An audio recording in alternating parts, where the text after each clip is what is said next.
Good afternoon, everyone. Thank you for joining us here on the Flux cast. I am Matt Chalmers, and with me, as always, is the bread to my butter, Brianna Porter. Hey, Bri, how you doing? Good. How are you? Wonderful, wonderful. Now, we've got a really, really, really special one for you today. Yes. This is our first ever guest Yeehaw. on the Flux cast. We finally got someone to come and speak with us. All right. She's not tied to the chair, we promise. Now, everyone, please meet Dr. Lauren Houston. Dr. Lauren Houston has a PhD in medicine, and if you want to look at her paper, I'm going to link it in the description, and it is Exploring Data Quality Monitoring Procedures in the Clinical Research Setting. Dr. Houston is a research fellow at the George Institute for Global Health and Uni of New South Wales, Sydney. And she is with us today. We're going to talk about weights of evidence and all sorts of things to do with compounding evidence and maybe a little bit about clinical trials as well. Yeah. Lauren, thanks for joining us. Thank you for having me, and thanks for making me sound a bit more important than I am. That's great. So, look, where do we want to start here, Bri? I guess, we'll talk about why, I guess the original reason we asked Lauren to join us was because with compounding, we have a certain responsibility with evidence. So everything we do has to be evidence-based. We can't just willy-nilly make up formulas and pluck beyond use states out of the air. So we need to be looking at studies, we need to be looking at references, reputable references. But the issue we have with the guidelines and even the APF is that they don't tell you what that means. So the APF has a little bit of a list of pharmacy references that you can use, but outside of those, you're kind of left to your own devices, and there's so much information on the internet. You can Google anything and anything will come up. So I guess what I wanted to talk to Lauren today about was what good evidence is, and how do you support yourself in saying, yep, I have read these references, they are true and correct, and I'm confident that my patient will get the outcome that we think they will.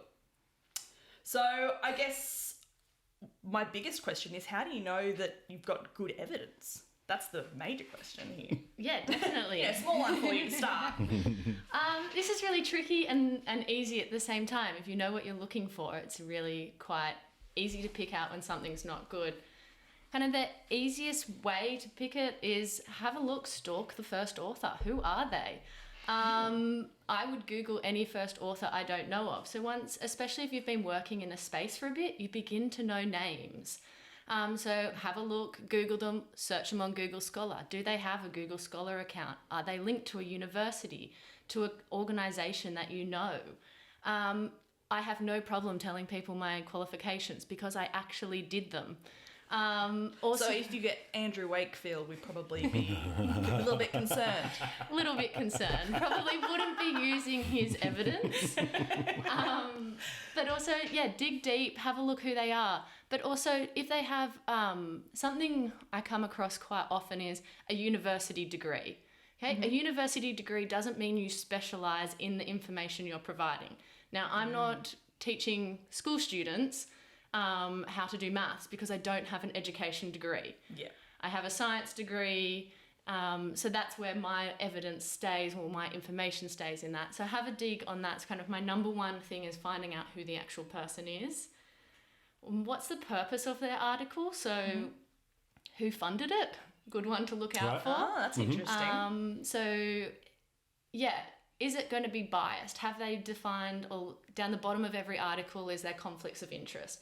You have to state who funded something. Is there anything else they've got? Are they receiving money from someone else for that project and where that falls into there?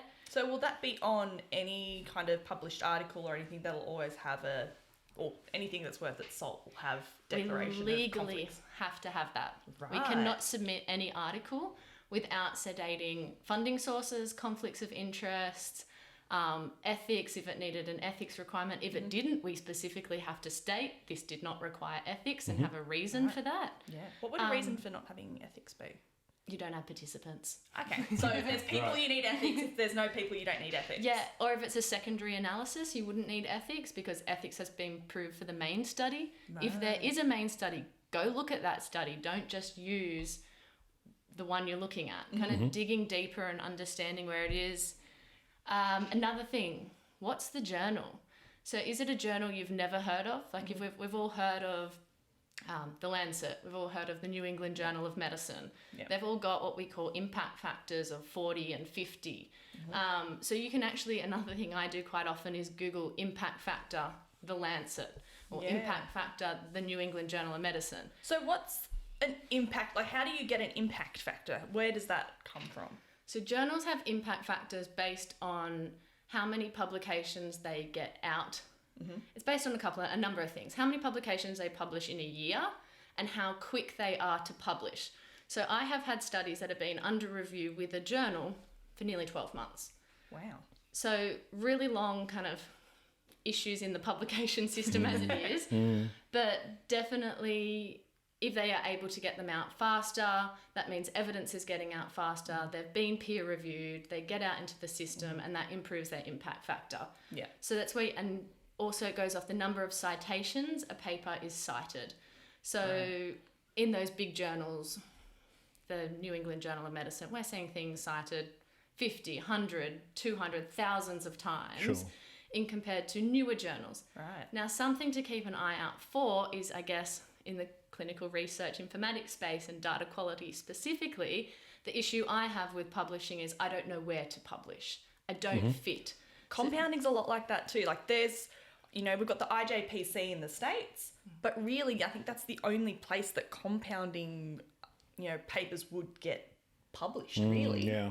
Anything else it's more focused at general medicine or pharmaceutical companies, that kind of thing. But for compounding, there's just, where do you find that information? Yeah, so that's the tricky thing. So I guess from mine in a clinical research kind of setting, I'm not looking for impact factors of 10 because they don't exist on journals.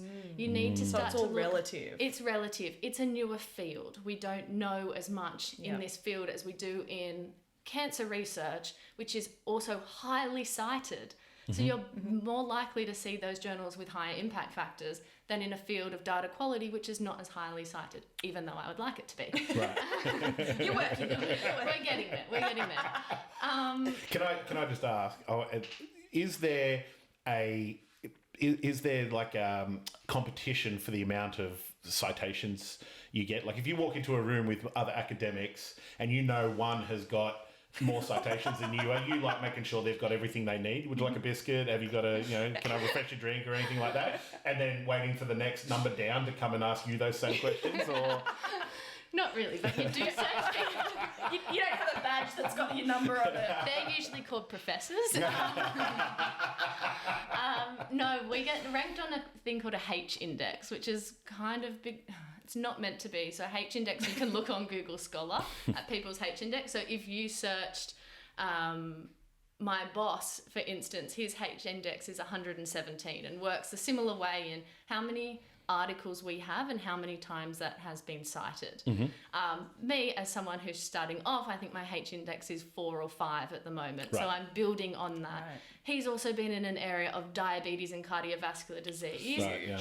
And I'm going to say he's maybe 50 or 60. So got a few number of years on me in helping that. So it's all relative. And I guess the NHMRC is says they don't look at H index for funding of scholarships and whatnot anymore, but they do. They still look at our rankings. It's based highly on where funding goes, is based on our track record and you're in that field. So if you're confused if you should be using a paper, it's so easy to tell if someone should be writing in that field. Right. Interesting. So you just mentioned the NHMRC. What's that? Yeah, so that's our National Health and Medical Research Council, and it is our, I guess, guidance body in relation to medical research in Australia. Right. You're probably more likely to know the FDA, so the Food and Drug Administration. They regulate in the United States, but we have in Australia the NHMRC. Right. Very good. And so I know I was having a look before that they do have a grade or standard for levels of evidence. And I really liked the guidance document. It had some tables in there and it looked like it was a really easy reference to use. Is that something that could be useful? Hear that, everyone? Bree loved it because it had tables in it. What a surprise. Tables are great. You make fun of me now. You make fun of me now. Just when you need your table or document, we will see who's laughing. The NHMRC document, yeah, it's a really good starting point, but I don't think it has everything that you need. So it has a really nice table in there that actually explains Somebody who appreciates tables. the levels of evidence. So I guess when we're talking about research, not all research studies are equal in the sense of how much impact they can have or the level of how long they are or complications and how much they cost to run. So at the very top of our levels of evidence, we have a meta-analysis, so a systematic review and meta-analyses of randomized controlled trials. Right. Then we go down to just a systematic review and meta-analyses that includes all other studies as well, and then the studies start to fall underneath. So randomized controlled trials, different types of randomized controlled trials, and I think something is important to note is that randomized controlled trials are extremely expensive to run, and we're starting to see new trial designs. So we need to be more flexible in the sense, and I think the last year and the world we have lived in has changed that dramatically. We haven't been able to have participants come in and conduct face-to-face trials. Yeah. So we're seeing things where you can actually deliver drugs to people's homes and they take it and be able to do different things. So trials are changing, and trial designs of the traditional ones listed in this document are not so much the trials we see all the time now. They still exist, and they're, I guess, the basis for that. But we're seeing these really new trial designs because we have technology. We've realised we don't have to have people come in all the time. Collaboration. It's not a word we usually associate with the Australian compounding industry, but a membership at Flux Pharma can change that. By being a member of Flux Pharma Services, you are joining a cohort of like-minded businesses that are truly embracing the idea of increasing quality in compounding pharmacy. Look, we love the compounding industry and we know our members. We are happy to facilitate any collaboration between members on any project, ensuring that we are linking you with the right people that are meeting your specific parameters. Imagine what can be achieved by working together. To join, visit fluxpharma.com.au and begin your journey towards better quality management today. Now let's get back to the show. And then you kind of move all the way down to level 4, where you have like a case control study or a case study of someone, or a cross-sectional design, which is just an online survey or of a single time point. So you've got down the bottom a single time point or a single person is a nice way to put it, up to the top where you have a randomized trial that might have gone for 12 months. You've tracked people, it's double blind, you don't know if they received pill A or pill B, or a different diet or another diet. And then observational studies that can go for 24 years and we can be tracking people. Yeah, right. So I guess the level with the randomized control trials, that's kind of like the gold standard. If you've got something that's got that level of study, that is the ideal. It's the ideal study. We are able to randomly assign people, for instance, 2 different types of drugs. We can be double blinded for it. This is where it gets really confusing because you can have single blind, you can pseudo-randomized trials. And that's where this document comes in hand because it defines them. So I still go back to this document to double check what is a pseudo-randomized trial. Like, how do they define that? Where does this fit in? Oh, does it have a historic control? So you can actually do a randomized trial and use a control arm from another study. Oh. And you're comparing it to history to a new one. So there's all these different designs, and I think that's where we get confused. Yeah. That's why this document's really, really nice in that sense. But that's all I use it for. Just, it's a basic reference point. It's not your Bible, per se. In the document, they also grade the evidence. So you'll see there's, if you have a look at it, there's A, B, C, and D. And essentially that's once you've synthesized or brought all that information together, you then can go through this system to be able to say the evidence is ranked a C, so we're not going and changing policy. Or it's ranked A, and yes, we need to go change that because the evidence is saying from a meta-analysis, which also is just the statistics, would be able to say that, no, this is what's correct now, and this is what the body of evidence is saying from 200 other studies. Yeah, because the NHMRC document, that actually considers the clinical impact of it as well, doesn't it? Like in the healthcare setting.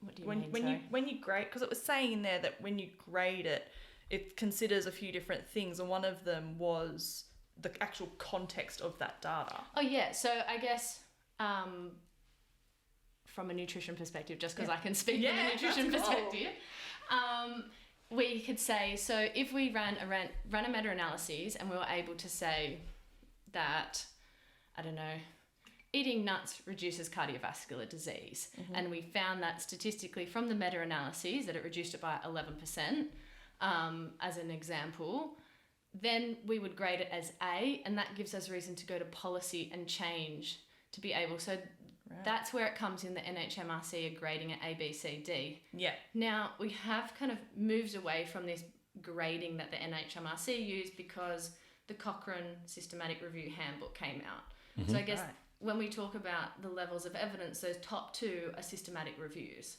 Yeah. But Cochrane overrides that in a way, just to make things a bit more complicated. They're an international body. That's how all systematic reviews should be done everywhere. Okay. So the Cochrane Handbook is a 400 or 500 page handbook on exactly how every type of systematic review should be ever conducted. Right, so it kind of tries to standardise. Because I guess when you were saying before about all these new technologies and new ways of doing trials are coming out, I wonder whether, like, how does that affect your ability to compare? Because you were saying you put all the data together from different trials and things. Like, how does that affect your ability to actually do that if you've got so many new techniques? And yeah, so that's where I guess we have an inclusion and exclusion criteria. When we're bringing the evidence together, you need to clearly identify what is your inclusion criteria. So are you including all types of study designs, or are you just including randomized controlled trials that are double blind? Because if you're including that, that's going to be strong evidence. But if you haven't got much evidence, or you're combining all case studies of single people, it's not going to be as strong. So that's where it would come in the sense of the NHMRC document, a D. Because it's not strong evidence. We're basing it off 20 people, low evidence studies. I know when I was pregnant, there was a study that came out at one point that was linking paracetamol use in pregnancy to behavioural issues in the children that were born. But the study, it was one study that was done, and I think there was 23 participants in total, but they still published it. And then it was like all over the media. It's like, pregnant women can't take Panadol anymore. And I remember at the time thinking, it's the one thing I've got left. Please do not take it away from me. Yeah, and that's an example where I can't have caffeine. I can't have couple of Panadol, light a candle, get in the bath.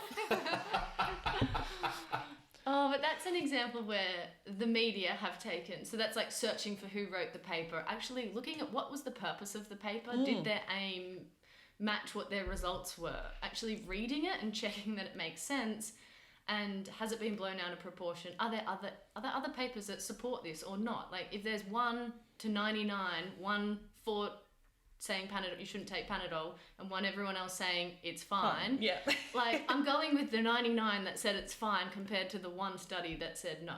Yes. And that's part of research. We're always going to have for and against. I guess that's a good research argument from thinking my teacher perspective, teaching university students. I'm like, you've only told me one side of the argument. I need to hear both. I need you to say that there's 5 against 4 or 10 against 1.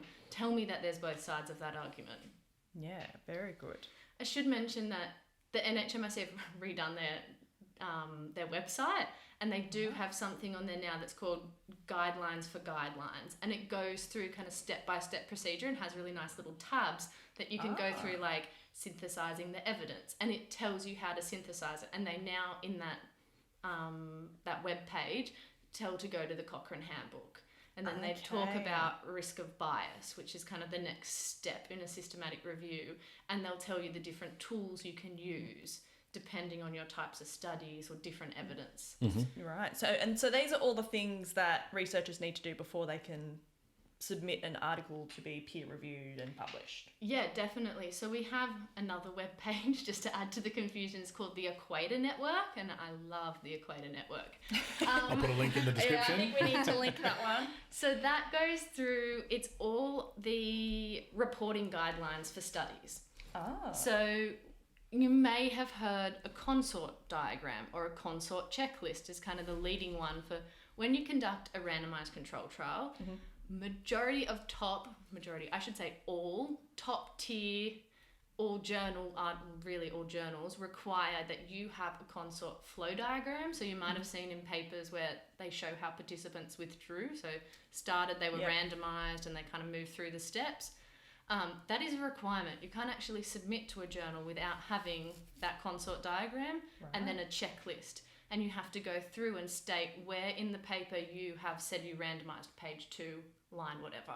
And you actually have to go through that. So I guess guidelines and standards exist for how to conduct research. And then on the Equator Network, that's why it's nice. They have how to do qualitative studies, how to do surveys, how to do observational. So these guidelines have been written differently for each of the different study designs. And you go through that and include it with your publication. So another kind of thing to look out for is, have they actually referenced a reporting guideline in their paper? And that would be that's a requirement. That indicates they've done something in line with the guidelines and it's actually legit. Yeah, well, even though they're reporting guidelines, it kind of sounds like they just had to include that in their publication, but you can't include it in your publication unless you did it. Unless you've used the actual checklist. Yeah, so you've got to go steps. back and check it and say, yes, I did randomise, or I have described I did or didn't, and go through those different steps. That's good. That sounds like, I know I love a checklist. And there's all templates you have. Don't have to you fill them all out. Oh my God. Be still my heart. See, I knew there was a reason we brought Lauren on here.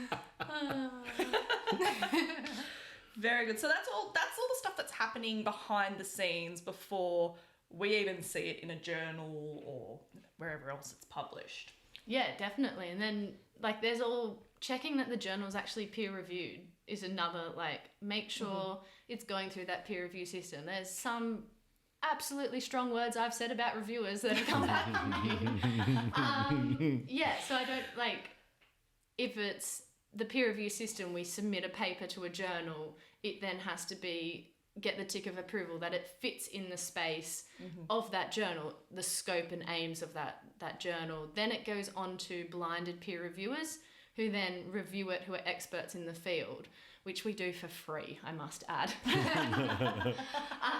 You receive these lots of emails, can you review this? I've had up to 5 or 6 reviewers, and I've had up to 2 reviewers on a paper.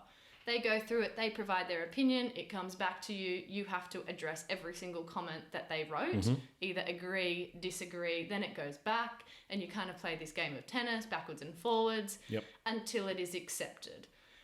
So that is why peer-reviewed articles are the gold standard. If something hasn't been peer-reviewed, it hasn't been checked, and other experts in the field don't agree or haven't approved that, yes, this study has been conducted with quality.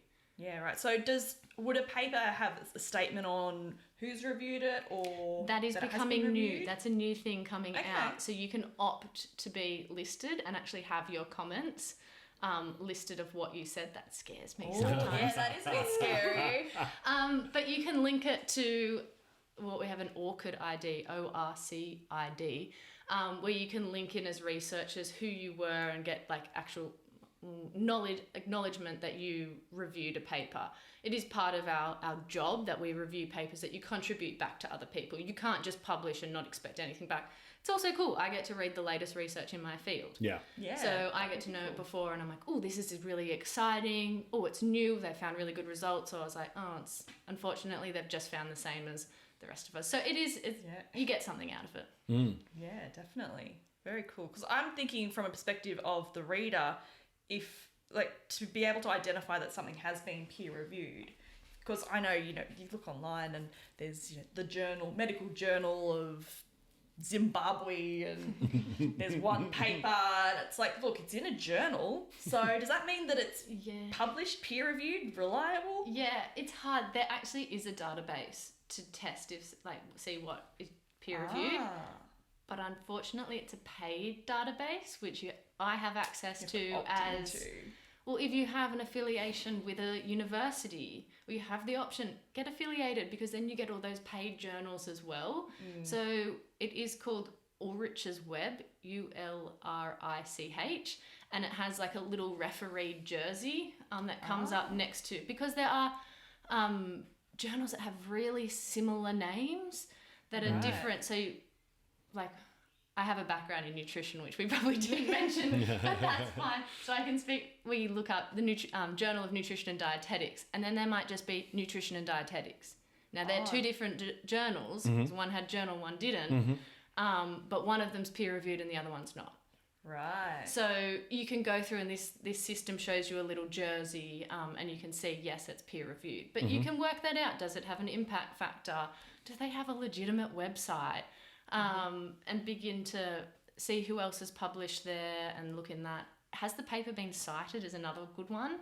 Just remember, papers aren't always cited a lot because they're good. They can also be highly cited because they are bad. People are just citing it saying, this is rubbish. Well, that's why I love Google Scholar, because you can go on Google Scholar, search for a paper, see how many it says cited by, and you click on that. Or you can see how many times it's been cited, and then cited by, and you can actually see the papers that have cited it. Like, are they other papers in that field, or are they just super left-wing or right-wing? Right. Is it only being cited by the same author? Like, so it's a bit of a... To improve all our indexes, you cite yourself, because obviously you work in the same area if you've formed a good track record in your area. Do you feel funny citing yourself? I used to. Yeah. I used to get told a couple of times. I've done a few educational things here and there, and I have to cite myself because I've written something in and something else, and it's like, I feel like a dickhead. Well, do you know the real dickheads are the ones when you're reviewing a paper and they're like, can you please include this paper you've missed out? And you're like, it's 100% your paper. And I'm like, you are definitely asking me to cite your paper, and I have no reason to not put it in there. And I'm like, thank you for your comment. I have added citation. Are you happy you're cited in my paper now? You're there. You can check it off your list for the year. Yeah, no. So I guess, that's kind of citations, checking them, who they are, who else has cited them. It's funny because I know a lot of my new papers are all cited by myself. They were part of my PhD, so it's a story, it all links together. But yeah, it does feel a bit fraud when it's like one citation. If you clicked on it, you'd be like, oh, it's her again. But they will get more, hopefully, as time goes on. Yeah, right. So I guess when our farmers are still looking at these things, looking at the reliability of the actual journal itself, making sure it's legit, that it's got a good website, looking at the journal impact factor, looking at the authors. So first author, you said. Mm-hmm. So the person who's the first author, they're the key person, or why first author? Yeah, so first author is the person who's done all the hard work. They're the person who's written the article. Yeah. You want to look at the first and the last, right? Correct. Yeah. So the first author is the person who's done all the hard work. They've actually put the paper together. And the last author would be the person who comes second. It's a bit strange, but they're kind of the editor, the next person. All the people in the middle are squished in there because they're not really important. Yeah. It may help you politically or something like that. Yeah. They've helped with whatever it is. They're experts in the field in just a small thing. So they haven't been involved in like the whole writing up of that stage. It should be that way. It's not always that way. You may get nasty professors that exist who insist on being first author and don't allow their younger research fellows or PhD students to be first author. They exist, there's some of them. I'm really lucky. I've never had them on my team. I have a really supportive team where all my supervisors have always ensured that I'm first author. And something I always ensure when working with students, I'm like, no, this is your time to write your first paper. But you need to write it. Yeah. And then you go as last author and get to support them in that sense and point them in the right direction. So that's kind of, the weird flow, which I only learned I remember chatting to my primary supervisor in honours and PhD, and I was like, why didn't you tell me you should be last? She's like, I don't really care. She's like, I got enough publications. Very good. Yeah, so you look at the reliability of that first author. Yeah, and our ranking goes off being first author more, so whatever all those numbers we get added up to when we're ranked on. Your H index. Yeah, your H index that's more, it will go up more of your first author rather than last author. Very cool. Very Yeah. good. All right. Did you have any questions? I've been talking a lot. I do. I might reserve mine for the end if there's anything else you want to. Yeah, because I think I feel like I might have a nice way to put a little bow on this. So, Okay. Yeah. Okay. Let me just make sure. I think I have asked most of my questions. Okay. Really. All right. Great. All right. Well, let's get to what I wanted to talk about then. What we find now is that compounders, when they're making a particular product, something will happen. They'll always end up with a complaint. Now, that could be from industry. That could be from a competitor. It could be from a regulator that doesn't particularly like what they're doing or something like that.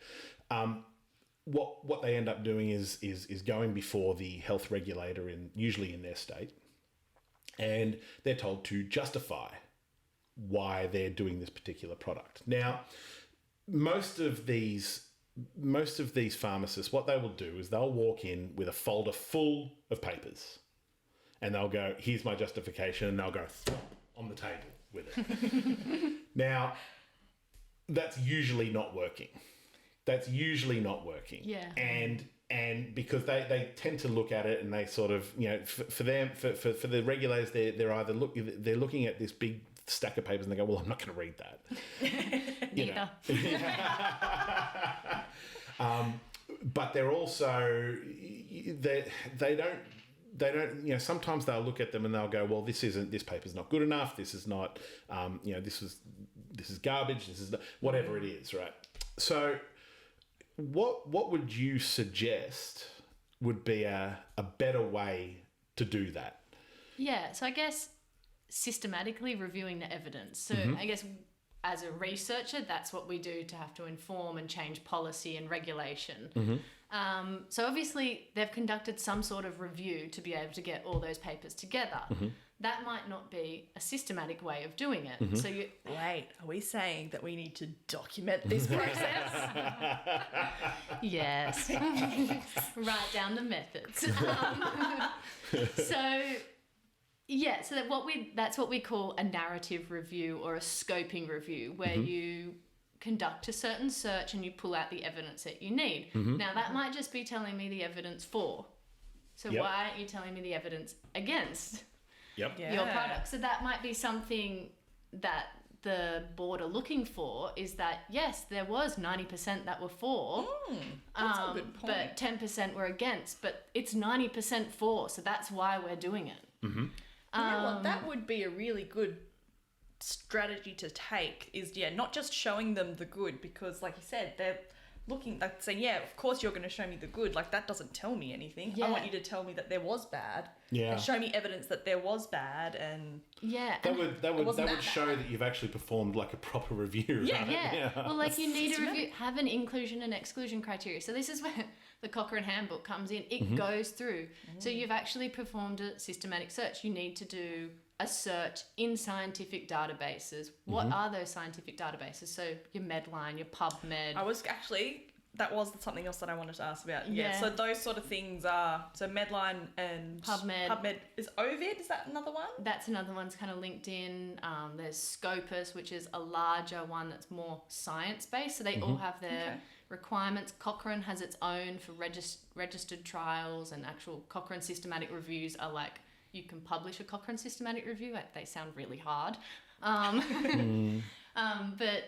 there's Science Direct. There's all different databases. Now, you're going to get duplications over this, but you go through, you conduct your search, and I think something, you have to use keywords and phrases. So you'll see in Medline there's something called, just to make it not too complicated, mesh terms. Essentially, they have a list of key terms that you should be using in your search. So for instance, instead of apple, it might say you should be using fruit. Now that would be way too broad. That would not be a good example. Yep. But for a drug, it might be the generic name, not actually the drug. So you have to include both in your search because you're actually going to get more returns on your search of evidence. And then you need to have that inclusion-exclusion criteria. Are you looking at only adults, only children, having all those things, only females, only males, whatever it is, and include and exclude studies in a systematic way. So you go through title screening, then you go through abstract screening, and then you end up with the full text and you go through them. Now, at the same time, it's probably that these pharmacists don't have the time. Yeah, these guys are running a store. They're expected to do this review. They're expected to do the compounding half the time. Counsel The patients, do the risk assessment.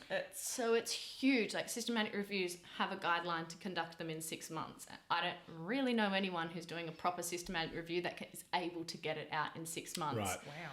But if you've got this going on in the background and you might say, we're working on this space and while it's being developed, beginning to do that, the idea is that most of this is quite novel and new. You're not going to have my largest search, 56,000 studies to screen. Don't recommend it ever. And you end up with 200 in a meta-analysis. Also don't recommend that. But that's work that's going to change, hopefully, policy if we can prove it. So that's big time meta-analyses. Sure. Or you're looking at studies where we've just looked at another drug that we're going to be including in a patient population we haven't used before, and we had 5 studies we had to include. Now you can look through 5 good quality studies and pull them out pretty quickly in a space that you're working in. So that started off with, I think, 2,000 articles. You get through those first title ones that aren't interesting out of the way. And then you kind of got this systematic approach. I think if you could go to the board and say, I have systematically reviewed and we got 20 studies that showed a positive outcome, I can't argue against that because you've done what is the gold standard for research. Yeah, sure. Definitely. So I don't know, I'm obviously not a pharmacist and on the board, and they're probably grinding their teeth at me right now. But I don't know what else you could do. Yeah. If you have followed the way in which researchers review evidence, followed that this is how we got to these studies in a systematic way, stated that, and then you explain it. You've checked the risk of bias. Now, risk of bias is each study, there's different tools. So there's the Newcastle tool, and they're listed. The NHMRC have listed them in that guidelines for guidelines. I think it's all guidance for guidance. Tab on their website, risk of bias tools. There's a paper there, I checked this morning, that has 62 different tools you should use. Right. Cochrane also lists the tools that they have their own tool, and there's other tools that you should use based on the studies you're including. So then you go through and you actually say, is this study at risk of bias? Is it high, low, medium, moderate risk? Then you use that to grade the evidence. So that's where you go through and you say, all of the evidence was they found a significant reduction in X, and all of the studies were of high quality. This has evidence to say this is strong. Right. Yeah. If we have all low quality studies, but it was still statistically significant, I'm not convinced that these studies were conducted well for you to go off and do whatever it is you need to do. So you can have a high volume, but it can still be crap at a high volume. Yeah. It also plays in nutrition. A lot of the time studies are rated as low. Nutrition is hard. You're telling people there's complicated things. It's not like providing someone a drug. So you've got to kind of think about the area you're in. I didn't go eat this pill and you have pill A and you have pill B. I'm like, eat a healthy diet for you, and you eat a healthy diet and include... So there's many different things at play. So you need to kind of address that and think about it when you're including that in. But think about, was your study population, was everyone the same ethnicity? All those factors are going to play in for when you actually go to the board and say, you know what, this does represent the Australian population, and I feel confident that we can go ahead with this. Yeah, right. So if you could have like a checklist, so when a pharmacist creates a formulation or wants to use a formulation, they had a basic checklist saying, you know, they've checked the population factors on a bunch of studies, they've looked at the bias and kind of, because, knowing time factors and things like that, as we said, 6 months is just not feasible. No. Like, these are things that are usually having to be out the door yesterday. And these guys are having to do this analysis like that. Yeah. So if you had like an acceptance criteria template. Oh, there is one. Oh, there is one. I love a template. We go back to the Equator Network and you look at PRISMA. So the Preferred Reporting of Systematic Reviews. Great. And they have a checklist and a flow diagram as well.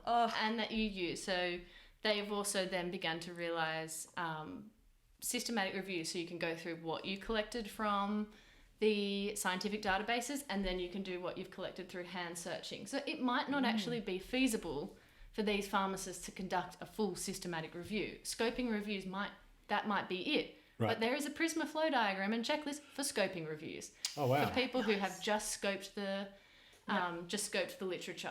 Okay. So you go through, you still conduct a search, but you just scope it. Yeah, and then that'd be great for our guys, I think. Go through and you state on page 1, we've addressed this. On page 2 is this. Eligibility and inclusion-exclusion criteria, page 4. And you state what was it, and that puts it together. Again, you have to have these documents to publish in most peer-reviewed journals. It's a requirement. They will not accept your paper without them. Yeah, great. Fantastic. Yeah, I think if pharmacists can include something like that in their paperwork, like you said, it'll make it very difficult to argue against not having enough evidence. For sure. Yeah, absolutely. If you can show that you have systematically, you've got a process, like even just having the process for it would make a world of difference, I think. Well, I think also too, just demonstrating that you not only collected these papers, but you've actually, read them, looked at them, considered them. That's it. The number of times you see people that have got their list of references, and it's just because it's got melatonin in the title. It's like, I've got a study about melatonin and it's safe. And it's like, yeah, but that was in, a 55-year-old adult. You're talking about a 3-year-old. Yeah. You also need to include summary tables. You need to prove to me something like, I know that I hope sometimes people don't go through and read, for my 200 studies included in a meta-analysis, the appendix that has 500 pages of summary tables. But I have pulled out in Excel and summarised the study design, what type of study it was, the age, the gender, who was enrolled in it, did they have a certain disease states, were they all diabetic, were they all healthy living population? Yeah, right. What was the intervention given to them? What was the intervention given to a control? What were the results? Were there any adverse events? Who are they funded by? Is there a possible conflict of interest? So they might say no, but I know, for instance, I've done a lot of work recently in nuts, and it says they were given the nuts by the California Walnut Commission. That's great. We can't afford as researchers to buy these nuts usually. Yep. But they've said they have no conflicts of interest. But for me, that's a conflict of interest. Sure, You had a favourable outcome on walnuts and you got sponsored by the Walnut Commission. Okay, so beginning to not just listen to what's written in the paper and actually analyse it yourself. Look at the context that it's in. Yeah, and if you had summary tables, and again, it's probably going to end up like 5 papers. So it's not too hard, and you just summarise them. It's really obvious that, hey, these all agreed with you. Yes. It's not just you saying this is it and here are these papers. Yeah, demonstrating that you've actually consumed them rather than just wafted them into a council meeting. I'm sure there are some interns who want to be involved or link up to a university. There's research projects, there's different things. Get students on board to say, hey, do you want to fill out these summary tables? Because I don't like doing them. I have students who help me and I go through and check them because we don't have the capacity and time to be able to do this. But that's how we change policy, and that's how we change guidelines based on synthesising the evidence. Yeah, that's it. Having somebody there that can actually focus on and be able to give that time and attention, because it is slow pulling out that paper. It is tiring and slow. I think I'm speaking from a bit too much emotion of doing it lately. Nearly broken. Yes. Tired and broken. But you get there and it's actually really exciting when you're like, no, this is actually happening. This is the evidence is saying that this is going to help this population. Because at the end of the day, I guess we're all in our careers to improve the lives of someone. Yeah. And you need to be able to justify how and why you're going to give something to someone. Yeah, definitely. Excellent. All right. I don't think I've got anything No, more. nothing else No. there. I think Look, that's really been interesting. that was wonderful. I could sit here yeah. for hours and just listen to all of that. It's like listening to Australia's Queen of compounding documentation and the Queen Mother of compounding documentation having a chat here. So it all comes from somewhere. It comes together in a nice template. And, I think one of the issues, and that's why the Equator Network website is so nice, because everything is in one place. And that's the issue here is if you don't know where to find something, it's really complicated. So that's why the NHMSE have updated their website. So it does have these tabs. So you can go there to find, because it's our governing body. We should be able to go to their website and find what's required to be able to go to these boards. So using that information, so hopefully it's provided you, I guess, if nothing, avenues to find what is required for you to be able to defend yourself in these settings. And I think that's the biggest part, is that we do just need guidance on where to go. Because, compounders, we are kind of left in the dark a lot of the time. There's not dedicated, like we said, there's not dedicated journals. There's no dedicated, there's a few, like Flux, we do education for compounders. But, we're the only ones that are dedicated to that. Yeah. There are, other sources like suppliers and things like that. But they've got, there's lots of conflict around that and everything. So there's no real clear way for them to go. There's no clear pathway out of university for compounders. There's no clear, there's no additional diplomas or certificates you can do. Like, you can do certifications in home medication reviews. You can do certifications in consulting and things like that, but nothing for compounders. And I think that's been really helpful today to see where they can get this extra information that they're expected to just know with no guidance. Yeah. It's supposed to be just using their professional judgment.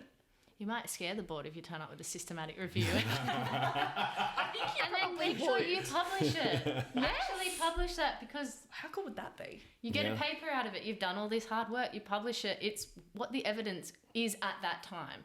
Yes. So it's at that time point, this is where we stand. That's all we can say. Yeah. And if not, if you don't find what you want, you've got to go out and conduct a study and add to that literature. And then you get to another systematic review. More data, more documentation. All right. Well, before these two blow up gasket, we might get out of here. Look, Dr. Lauren Houster, thank you so much. Yes, that was an thank absolute you. delight. You're Thank really you for wonderful. having me. Yeah, no, Thank that was you. great. That was Brie, thanks a lot. Thank you, as always. Yep. It was wonderful. Okay, then. We'll catch you soon, guys. Thanks, everyone. Bye-bye.